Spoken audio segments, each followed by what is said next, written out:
Ever feel like you're doing this teaching thing alone? You don't have to be. Shared teaching is all about sharing the workload through the power of collaboration and teamwork. Together, we'll walk through all the difficult parts of teaching and learn how to streamline our processes, fine-tune our time management, and develop a more manageable workload. If that sounds like a dream come true to you, then welcome to the Shared Teaching Podcast. Let's share in the teaching to make those dreams a reality. Now here's today's Shared Teaching. Hello and welcome back to the Shared Teaching Podcast. It's your host, Susan, and I'm here with another episode for you, getting ready for back to school. As much as I don't want to be talking about it and I want to still enjoy the last couple weeks I have left of my summer, it's necessary, at least for me and maybe some of you. And if you're not ready, that's okay. This episode will be here when you are. So this is episode 169, and we are talking about setting realistic goals for ourselves for back to school. I know that every year I make some goals, but I fall into the habit of not following through. I don't write them down. I don't remind myself of them. And you just get so busy with the other things happening throughout the school year that you forget the intentionality that you had before you started. So I do not want that for you. We want to try our best to create these goals, maybe maintaining a better work-life balance, having better classroom engagement. Maybe we want to smash out our goals and have an amazing evaluation. So in this post, or in this podcast episode as well, I'm going to walk you through how I start the year with purposeful, achievable goals and how you can do the same. So the first thing I ever do, of course, before I dive right into planning is I'm going to reflect on the previous year. And I have a couple of podcast episodes I've done this summer all about reflection. So you're more than welcome to take a look back at those. It was, Episode 163 was reflecting on our writing instruction to improve for the next year. And I believe there is one more that I'm not finding at the moment, but that is A-okay. Definitely listen to 163 if you're interested in changing or reflecting on your writing instruction. Okay, so what I'm going to reflect on is what routines or systems worked well. What did I struggle to stay consistent with? What feedback did I receive during my evaluations? And where do I want to grow this year? So using this reflection, and then for me, it's just kind of like in my head reflecting. I don't necessarily write anything down, but you do you. However you like to reflect. Maybe you like to just journal, or I don't even know, a brain dump. There is the word. I have summer fog brain, don't you all? Okay, so we're going to use this reflection and we're going to begin brainstorming a list of goals for the coming school year. If they're just ideas, they don't have to be fancy, they don't have to be realistic. I don't have to think about how I'm going to achieve them. I'm just going to come up with them. So for me, if you don't know, I am currently a GATE specialist, which means I teach the gifted and talented education students, but I also support the general education teachers with their qualified students in their classroom, as well as try to find and identify other students in the school that might be gifted as well. So what I aim to do every year, and this coming year especially, is I want to stick to my contract hours. That's very, very important for me. I want to increase student engagement. I want to send weekly messages to parents. This is where I kind of fell down a little bit last year. I was not so great at the parent communication, so I want to get better at that for this year. I was great my first year in this position. I kind of slumped the second year, and now I want to ramp it back up for the third year. And last but not least, I want to be a better support system to my general education teachers. So if I was still in the classroom and I was doing a grade level position, my goals, of course, might look a little bit different, but still some similar goals, which is sticking to contract hours, maybe instead of reaching out to parents weekly with a message, I'm going to have some kind of newsletter for my parents that I send out every Monday so that they know what the week coming up looks like for their child, what they're studying, what the homework is, all that good stuff. If I do homework, that's a whole nother podcast. And then we're going to implement consistent, maybe math workshop routines. If I was really bad with my math and I want to get more engagement, maybe do some kind of center so I can pull small groups, I'm going to have some kind of workshop routine. And then maybe I want to get better about doing my writing feedback. So every student is touched upon and has their writing goals. And I want to make sure that that's clear for myself. So the next thing we need to ask ourselves after we've kind of brainstormed a few ideas of what we want to happen is how we can make these goals realistic. So a realistic goal is going to align with your current role and responsibilities. It must be able to be accomplished within your school day or some kind of reasonable effort outside of it. We don't want something that's going to take us like 5 hours outside of our contract time every day to complete this goal, whatever goal it is you've set. We want to make sure it doesn't require daily perfection, but it is going to get better with consistent progress. It's going to consider the energy you have, the time, and the resources available to you. We're not going to invest millions in our classroom to try to make this goal happen, right? It should be something that is easy and sustainable for us. And then, of course, we want it to support our well-being and our professional growth. So when you set a realistic goal, it's really easy to get kind of swept up in the excitement of a fresh start. And we really have to keep the mindset that progress matters more than perfection. So I know as teachers, we're all familiar with SMART goals. And as much as I groan every time I hear about them, there is something to them that helps people stick with them when we write them this way. So I encourage you to use the SMART acronym as you're planning out your goal. And if you're not familiar, let's go ahead and go over it really quick. So it's the acronym SMART. So S stands for specific. So you want to have your goal written in a very clear manner. Then the next is measurable. So you want to make sure that there is some kind of number attached, some kind of day or timeline attached to your goal, so you are able to figure out if you've met that goal or not. A is achievable. Our goal should be realistic and attainable within, like I said, our capability and our resources. R is relevant. Your goal should align with our overall objective and priority, and make sure that they contribute to whatever your larger vision is. So, for example, if our goal is to get out of the classroom by the end of the day and not stay past our contract time, then our goal is not going to be eating healthier snacks at lunch, right? Those just don't align. So it should match with what our outcome is, which is leaving work early. So maybe one of our goals is not talking to our neighboring friends during our planning period, and then we lose our entire planning period. So maybe we say, okay, I talk for 5 minutes, and then I tell them, I'm so sorry, but I got to get this done. Last but not least is time-bound, T. Goals should have a defined deadline so that we have that kind of sense of urgency, and we are going to actually complete and finish it. So hopefully that is helpful. And so when I'm thinking about my SMART goal, I'm going to say something along the lines of, let me go back and look at mine. Okay, so I want to have weekly messages to parents. It's already kind of in there as time-bound, but I'm going to get a little bit more specific. And I might say something about how every Monday morning by 8 a.m., I am going to have sorry, my phone's ringing. Okay, welcome to life. So what I was saying is I am going to have a SMART goal for my weekly messages to parents.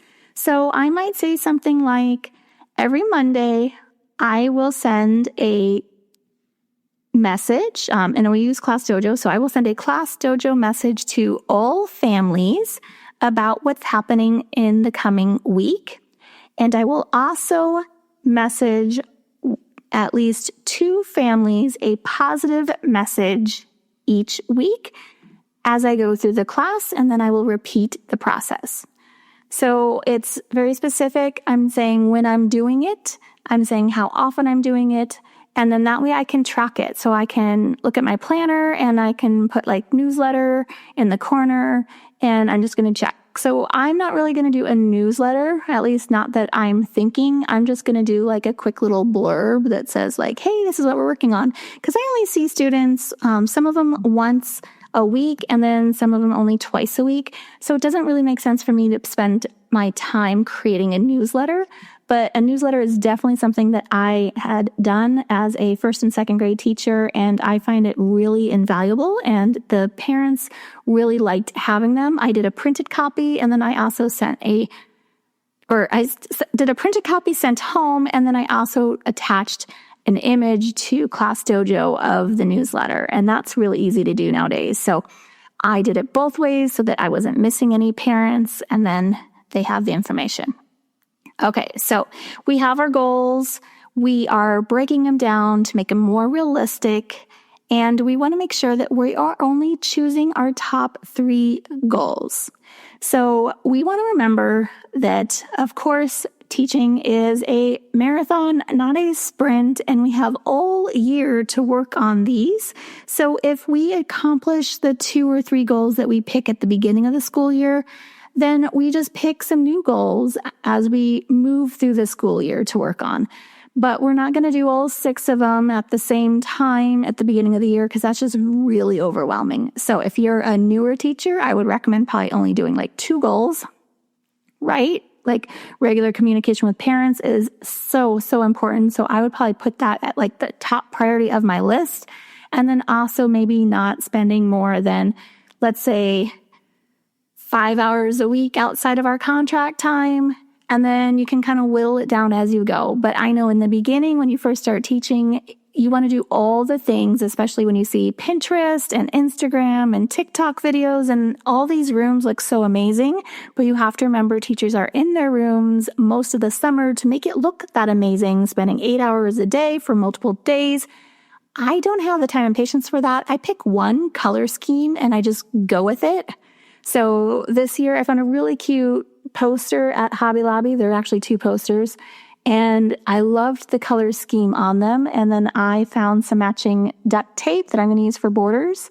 And I'm hoping to do a short little reel on how I do that later. I've been doing it for several years now instead of buying border, and I just love it. It stands up so well.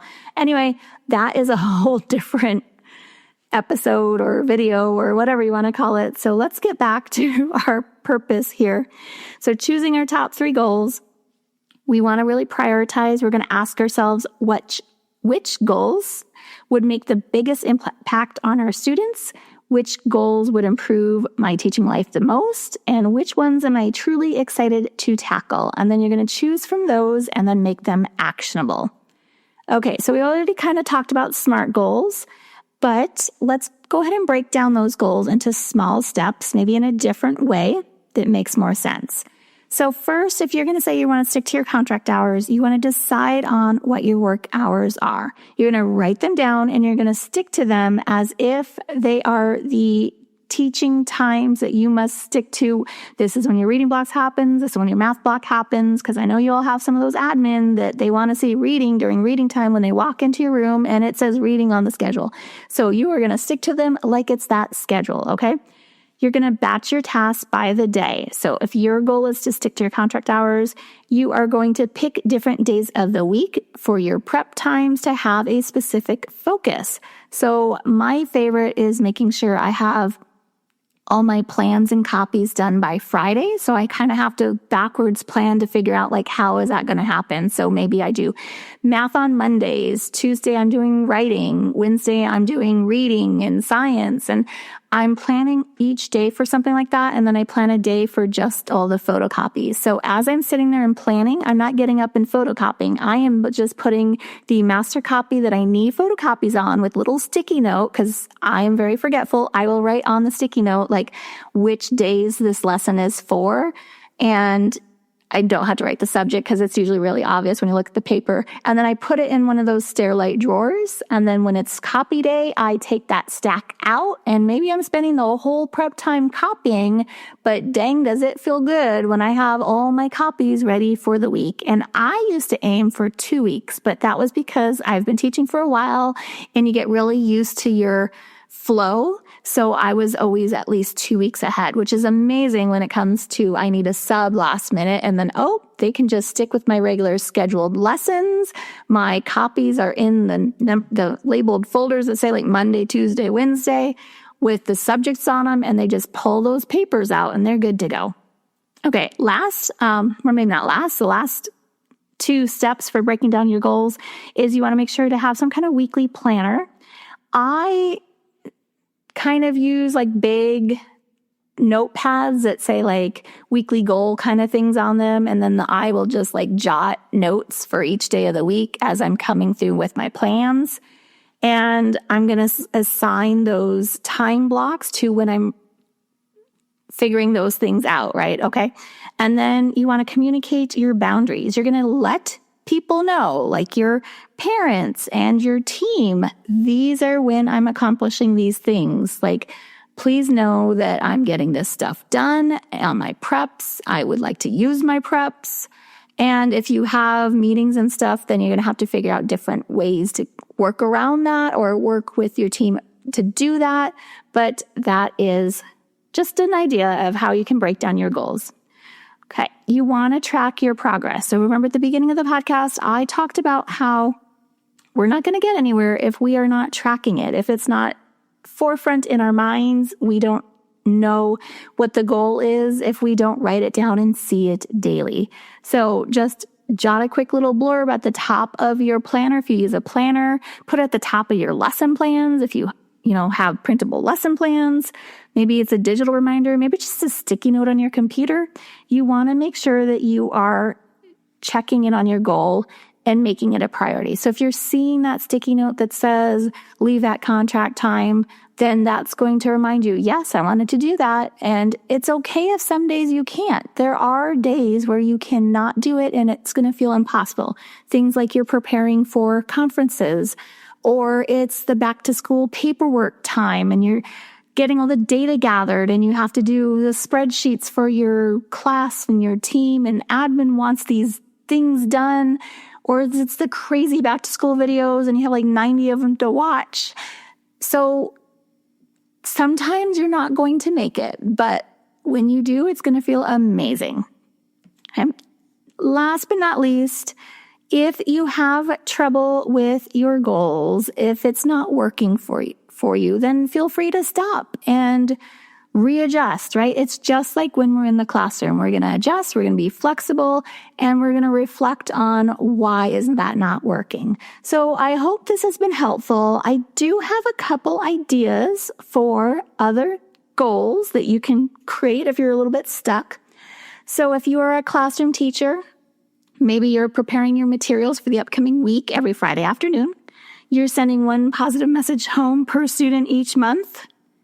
Incorporate a 3-minute brain break every hour for your students. Maybe you're implementing a morning routine that allows for independent student work. Or you're giving some kind of formative feedback to students weekly. If you're a support staff or specialist and you're listening to this podcast, thank you, welcome. You want to maybe support your classroom teachers with monthly co-teaching.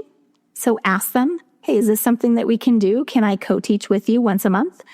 You're developing a small resource library for targeted student needs.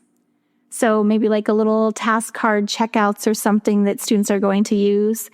You're going to schedule one observation or a data collection session each week on a targeted student. Or maybe you're going to host some kind of parent communication night per quarter. Or maybe it's just a flyer that you're sending home that talks about the importance of how to, if you're like a support staff for students that have autism, maybe it's like a helpful checklist of things that you do at the school that can cross over at home that the parents can look at. Please make sure that you're always double checking with your teacher or your admin if these things are okay to do. And Hopefully they'll say yes because they would love to see you taking that initiative. But always check in, especially when it comes to sending things home. I've had admin in the past that no matter how long you've been a teacher, that they want to see everything you are sending home before you send it home. So just check with your admin, see how they feel, like what is their policy on that. And then if you're a teacher, a couple more ideas is using maybe one planning period per week for professional development. Maybe that's watching some videos, reading a book, or listening to this podcast. You're going to maybe declutter one classroom area each month. If you're feeling very overwhelmed, you have too many things, it's not organized, you're just doing small motions to make it better. Maybe you're going to keep some kind of win journal. I've talked about this in my Writing Reflection podcast episode, but just little quick wins written down in a journal that's going to make you feel good when you sit down and you read through them. And then maybe unplugging your school emails by 5 p.m. each day. You have to have a cutoff when these parents are no longer allowed to reach you. And I love that for Class Dojo because you can set that up in Class Dojo and then you don't even see anything. So that is beautiful. And then the parents know hey, it's outside of her quiet time hours. She's not going to respond. So they hopefully will not expect you to respond. So make sure you have those hard and fast rules that you have set up at the beginning of the school year. And I love this for you. I would love to hear what goals that you are setting. So please feel free to leave a review on this podcast through Apple and tell me, say episode 169, I am setting my goals, they are, and tell me what your goals are because I love the spirit of sharing. That's why I called this shared teaching, and I would love to hear more from all of you on what you're doing in your classroom. So stay tuned for an all-new episode coming up, hopefully this Wednesday. I'm going to try, that's my goal, I'm going to try to stick to, of Wednesday podcast episodes. So bye for now. If you've loved this show, then join me in sharing the teaching, hitting that subscribe button, and leaving us a review on iTunes so we can be found by more teachers like you who are ready to start sharing the workload. I hope you've enjoyed this episode. Find new episodes each week on sharedteaching.com. Thanks for listening to the Shared Teaching Podcast.